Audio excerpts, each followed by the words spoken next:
Hey, everybody. Today is part 3 of our series on achieving your health goals, coming from the privilege I have had of witnessing the ebbs and flows of countless women trying to tackle their health goals and noticing some recurring themes that I thought deserved a deep dive.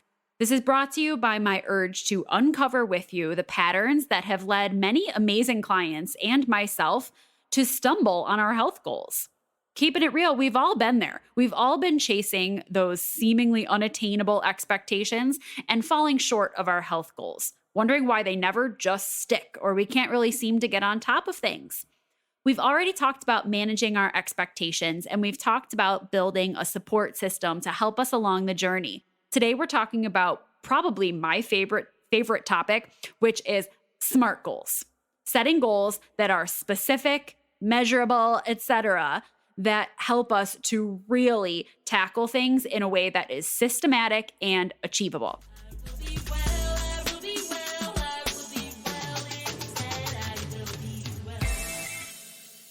When it comes to setting health goals, we have got to get specific. People might start working on their health goals for many different reasons, usually driven by some sort of desire to enhance their overall well-being or improve their quality of life. People might seek to improve their physical fitness, to boost their energy levels, to manage their weight, to prevent chronic illnesses, all sorts of things. Other people might be looking to create better self-care habits, to reduce stress, to achieve a mental and emotional balance. And there might be other external factors like social pressure, or a significant life event or a sickness, or witnessing the health struggles of loved ones that can also prompt individuals to embark on a health journey and to want to set some health goals. So whether it's regaining control over their health or building self-confidence or simply embracing a healthier lifestyle, the pursuit of health goals can really empower individuals to take charge of their own happiness and their own longevity. And that's amazing.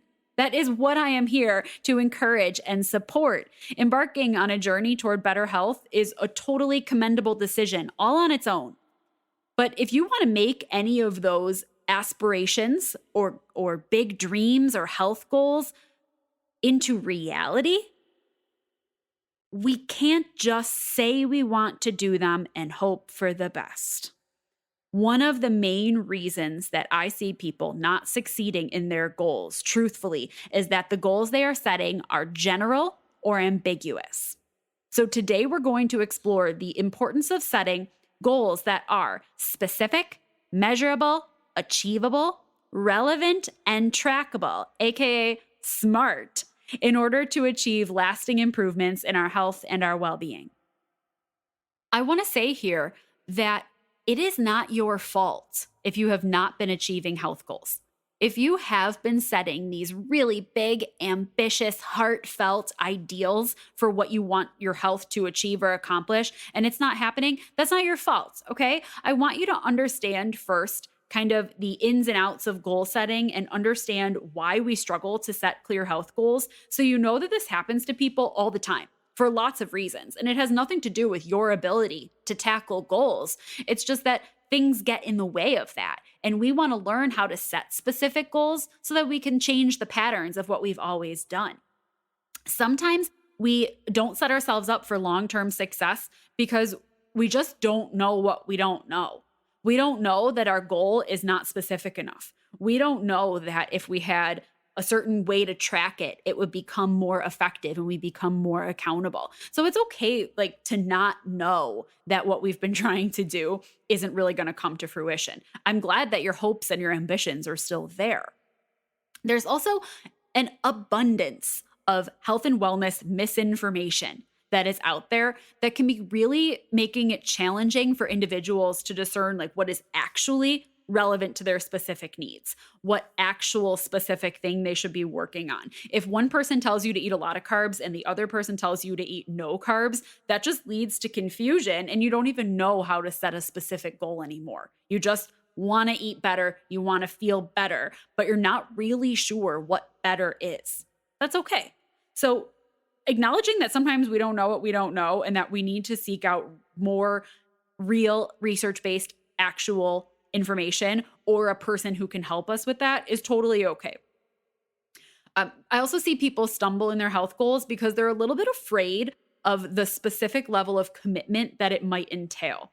People hesitate to commit to a plan or to set something very specific, like quantifying, giving a number to something, because they're afraid that it's going to be unmanageable or that they're not going to be able to stick with it and they don't want to fail at the goal. So it's easier to say something in general like, I'm going to move more, which feels a lot better and a lot friendlier. But in reality, like, what is more? How are you going to move? Like, when are you going to make that happen?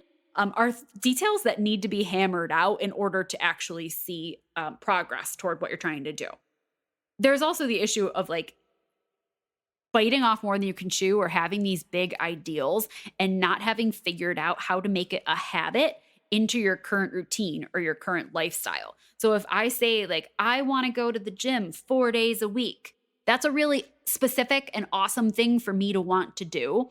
But if I haven't figured out like when I'm going to go, how that fits into the routine of home and work, etc., how I'm going to make sure I'm prepared and like how I'm going to keep track of that. If I haven't figured out that other stuff, I don't understand where it fits in my day-to-day routine. And that can feel overwhelming. Like figuring out all those details and then again committing to them can feel a little overwhelming. So I totally get that. That's a lot of what I do as a coach, is helping people to fine-tune those goals. There's also something I think for women that's especially important, is that we tend to prioritize other obligations and other responsibilities over tackling our health goals. Maybe you're super busy or you have a lot of other people and responsibilities that rely on you. It can really be a struggle to allocate the time and effort to even set up what you want your health goal to look like, let alone do the things to put it into practice. So it's okay that there's a lack of knowledge, a lack of information, a fear of commitment, or not having the support you need. It's okay that that stuff has been there in the past. That doesn't have to continue to be our reality going forward. So I want you to take a minute here to pause and reflect if any of those struggles for health goals stood out to you. Lack of awareness or misinformation, fear of commitment, difficulty forming a habit or routine, prioritizing other people. Do any of those stand out to you as things that are getting in your way? It's good to know what your starting point is as we go into the next part of this episode, because you'll be keeping in mind how you're specifically going to tackle that struggle and prevent it from continuing so that you can make more progress on your goals. Now, I'd like for you to hear the language of what I mean about the difference between vague goals or ambiguous goals and specific goals. We're going to really focus on specificity in this episode. So, vague goals can kind of be counterproductive because they don't give us a clear direction. So it becomes challenging to do anything about them. And then we feel frustration that we're not making progress. And it starts to put this idea in our head that we're not able to accomplish our goals. So even though vague and friendly sounding goals feel like they're going to be friendlier, they can do us a little bit of damage in the long run. For example, a vague goal might be, I want to be healthier. I'm glad you have that ambition. But a specific goal might be, I want to exercise 30 minutes a day, 5 days a week. It's not as pretty of a sounding goal. It doesn't accomplish everything we think of when we think about I want to be healthier, but it does give us direction as to what we are supposed to do on our quest to being healthier. Another example might be, I want to eat better. This is the year I really clean up my eating. Great ambition. What are you going to do? A specific goal for eating better might sound like, I will incorporate at least 3 servings of vegetables and 2 servings of fruit into my day. Specific. That's very specific. We know exactly what we're going to consume. We can measure it. We can count it. It's related to our bigger picture goal of eating better. And I could even keep track of it. I could literally keep a checklist of that. We'll come back to that in a minute.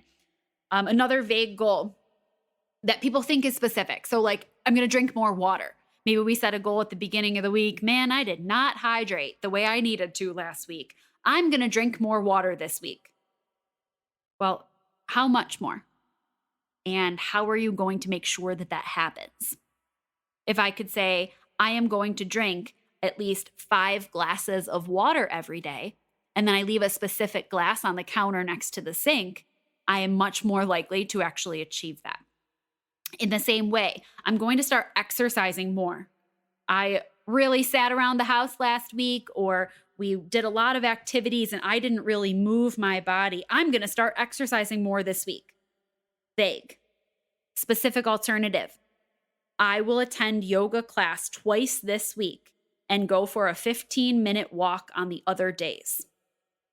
Specific action. See how these are like action based? They're not like end goal or aspiration based, which I know we've talked about on here before. And I talk about a lot in the Get in Control workshop too. But we often set these ideas that our goals are going to be based on like how we're going to feel at the end or what we're going to be able to do at the end. When really, in order to take action, we need action-based goals of things that we can do now in the process in order to get to the end, you know? Last example, I need to reduce my stress. Vague. Specific option for getting to that end goal. I will practice meditation for 15 minutes every morning. Specific, measurable, attainable, relevant to what we're talking about, and trackable. I can set a timer and I can make a note that I've done that, and I can reflect on how I feel and now how I need to keep growing. Now, I've said SMART goals a few times in this episode. If you are unfamiliar, SMART goals are a proven framework that are designed to help individuals create well-defined objectives that are more likely to be achieved. Each element of the SMART acronym has a specific purpose that helps us shape those goals and shape goals that are both challenging and attainable and related to those big picture ideas we have. Over time, this SMART goal criteria has been widely adopted and adapted for a variety of settings: the corporate world, personal development, education, health and wellness. It crosses a lot of different areas. For the purposes of our understanding, I talk about SMART goals as being specific, like we've said, the actual thing we're trying to do or have happen, measurable, quantifiable in some way. We're going to eat X amount of servings of vegetables. I'm going to move X amount of days. It's measurable. It has to be achievable, SMA, right? It has to be achievable, meaning you can do it. It's within your reach or within your skill set. It doesn't have to be achievable right this minute, but it means that with practice and repetition, it's possible for you within your own physical and mental and capabilities, and also the time that you have available to you and the resources. The R in SMART stands for relevant. So it has to be something, that we're going to work on that does point to that bigger picture. We're not keeping your big overall goal of, I need to reduce my stress out. We're making sure that the goal we set is directly relevant or related to that bigger ideal. And then trackable. A lot of people like to call the T in SMART time bound. For our purposes, I prefer trackable. Because without keeping track of something like this, how will you know if you're making progress? Without any tracking, our goals might lose momentum or lose priority. They lose visibility. Now, tracking is not forever. I am not an advocate of putting all of your calories into MyFitnessPal every day from now until you die. But it can be very impactful in short term to help build your awareness and to help build a habit. So you could use a habit tracker, a calendar, a planner, a note in your phone calendar, any visual system that is simplest for you. But I do believe that tracking goals and habits in the short term is a really powerful part of the process. So we're going to put these SMART goals into practice to help us achieve our success in our health endeavors. So you do want to, I'm going to offer you like 6 steps right now, okay? Because I'm going to offer you like 6 steps because you do want to put effort toward your health goals in a systematic way. Now, I know that this sounds nerdy. I know it sounds like it takes work. It is not the same as making a vision board and looking at it and thinking about how healthy you want to be, even though that has a place in, your mindset at work. It's not the nitty-gritty of getting stuff done, of achieving your goals. Like, this is where the rubber meets the road, so to say, and you are going to actually do the work. You're going to actually do the thing. Okay. So I'm going to offer you 6 steps. Number 1 is you are going to identify your health priorities. This is where you can make your vision board if you want. This is where you're going to take some journaling time or reflecting time to think about the aspects of your health that you want to improve. Your fitness, your nutrition, your sleep, your stress, etc. You're going to think about like, what is important to me right now? What am I aspiring for? Step 2, we're going to make our goals specific, clearly defining what it is that we want to do in each area of focus.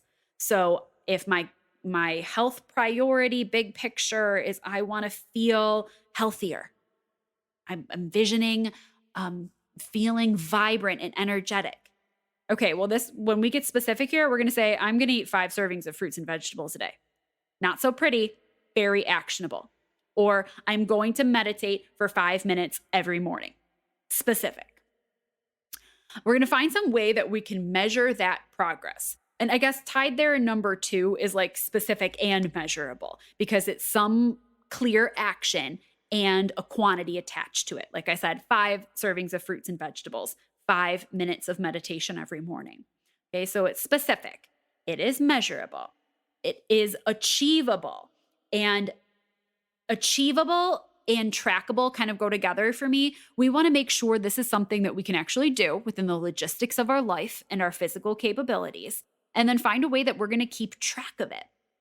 So, am I going to print out a habit tracker? You can get a free one on the internet. You get a free one on Canva. You can get a habit tracker. Am I going to use the calendar or planner that I already have and put a little star on it every time I exercise or write down what I did? Maybe there's a dry erase or laminated sheet on the refrigerator with an expo marker, and every time you make a serving of fruit and vegetables, you check it off. Okay, find a way that you can track your progress routinely. Okay, so we've got a specific goal and a way that we can measure it. We know it's relevant to our big ideas. We know it's possible for us, and we know that it can be tracked. The bonus is that all the steps? I've lost track of myself here. So let me run down my list quickly. We've identified our health priorities. We've made a specific goal. We found a way to measure our progress. We're staying realistic that the goal matches our current capabilities and our lifestyle. We've developed a tracking system that helps us to measure the process on a day-to-day basis. Okay, that was 5. The 6th thing that I have here was that you have to celebrate your milestones and adjust as needed. As you work toward your health goals, and you know this if you've ever done any tiny habit work with me, celebrating your achievement is a critical part to the process. It is critical that as you look back and say, hey, I did check the last 3 boxes, you acknowledge the success of that and you tell your brain, hey, you are making progress on your health goals. You said you were setting out to achieve this and you're doing it, because that affirmation to yourself is telling your brain, I am capable of making progress on my health goals, and you are significantly more likely to keep up with your efforts. You have to recognize those efforts and use those successes to fuel your own motivation even further. At the same time, you need to be open to adjusting your goals if you're not meeting them. If your goal was to work out every morning, 5 mornings a week, and you look back and you haven't done that the last 3 days, you need to make some adjustments because that might not have been realistic for your lifestyle at this time. Or your lifestyle itself needs to be tweaked in order to leave space for that and to make it a priority. So it's at some point, at many points along the process, you need to be able to reflect. That's why we track it. You need to be able to look back and reflect, note your circumstances or how they've changed, and decide where you're going to tweak some things or where you're going to reach out to your support system to help you do that, to help you keep going and stay accountable. I could talk about SMART goals forever, but I do think that setting SMART goals that acknowledge your expectations, that keep your expectations in check, like we talked about in part 1, and relying on your support system to help you accomplish those SMART goals is truthfully the way to go when you want to reach those aspirations of better health, better wellness, feeling good in your own skin. Like, this is the way to do it. This is the work that I do one-on-one with clients. This is the process that I walk you through in the free Get in Control workshop. This is the process that we walk through even more specifically and with more nutrition information in the Eat Well with Steph program. I believe in this so strongly because I have seen it work for myself, with my family and friends, and of course, with the clients that I've worked with over the last few years. So, this series was really important to me to share with you. And thank you for listening along for 3 weeks now on achieving our health goals. When we come back to the podcast next week, if you're listening to this in real time, we're going to be shifting into September, and we're going to be shifting our focus a little bit to fitness. September is National Yoga Awareness Month.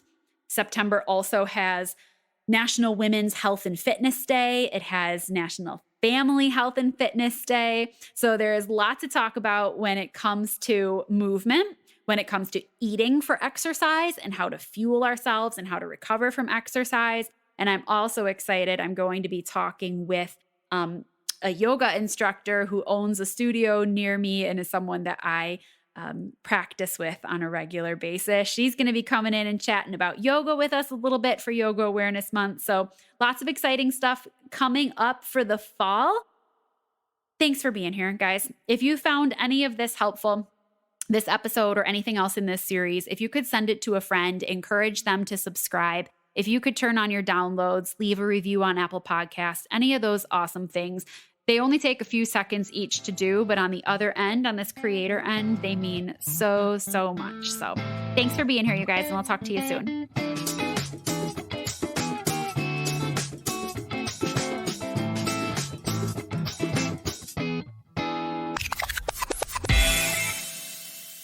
Thank you so much for listening to Be Well with Steph, the podcast. When there are a million things that you could be doing, I appreciate your choosing to hang out here. And I am proud of you for continuing to work on your own wellness journey. I invite you to head over to BeWellWithSteph.com for the details from this episode, my blog, upcoming events, and lots of other resources. If you enjoyed today's show, I'd love to hear from you. I'm Be Well with Steph everywhere you like to hang out on social media, so come on over and say hi. Until next time, my friends, be well.